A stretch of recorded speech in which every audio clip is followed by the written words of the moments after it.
ukiangalia leo hii mtu kama Libase Gwaye alipokuwa akicheza kuanzia dakika ya kwanza amekuwa ni mtu ambaye atoi utulivu. Akaondoa nao leo hii katika maeneo ambayo atakwenda kulala na viatu vikiwa vinaning'inia kwenye kitanda chake, yeye ndo wa kwanza. Na kama atakwenda kuilaza miguu yake kwenye barafu, yeye atakuwa wa kwanza, kwa sababu kazi ambayo alikuwa ameifanya Libase Gwaye, sikushangaa hata Steve Barker kuweza kumfanyia substitution, kwa sababu amefanya mikimbio ya hali ya juu, amefanya touching za hatari, lakini pia yeye ndo alikuwa sababu ya Simba kuweza kuuliza maswali magumu katika eneo la mwisho. Libase Gwaye amekuwa katika kiwango bora sana.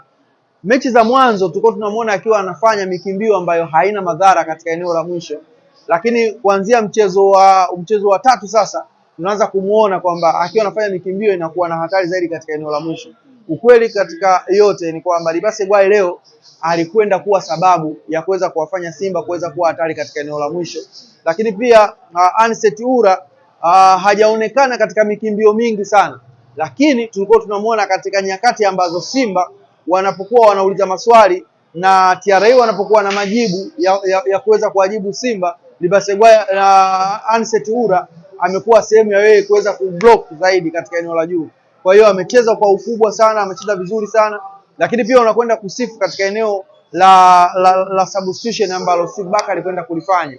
Tunamuona wamecheza kwa dakika nyingi hadi dakika ya 60 wakiwa hawajafanya mabadiliko yoyote.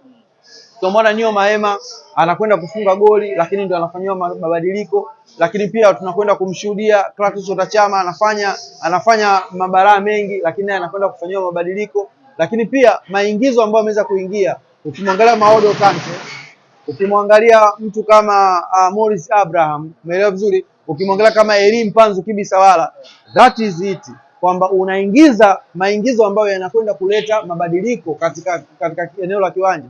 Tukimwangalia Morris Abraham ameingia katika tachi zake 6 ambazo amezigusa, tachi 3 zimekuwa na hatari zaidi, na ukiangalia katika tachi ya mwisho na kama Elie Mpanzu angeweza kuwa accurate zaidi katika kichwa ambacho alikuwa alikipiga baada ya kupigiwa cross na Morris Abraham, inawezekana Simba ongeza kuondoka na utajiri wa magoli zaidi. Lakini unakuja kuona kwamba wakati mwingine bahati na wakati umpata mtu pasipokuwa na taarifa. Hicho ndio ambacho unaweza ukisema, lakini wote katika yote unaona kabisa Simba the way wanavyoyaendea matukio yao wanaanza kutengeneza rhythm ambayo inawezekana ikaja kuleta challenge kubwa sana katika siku zijazo.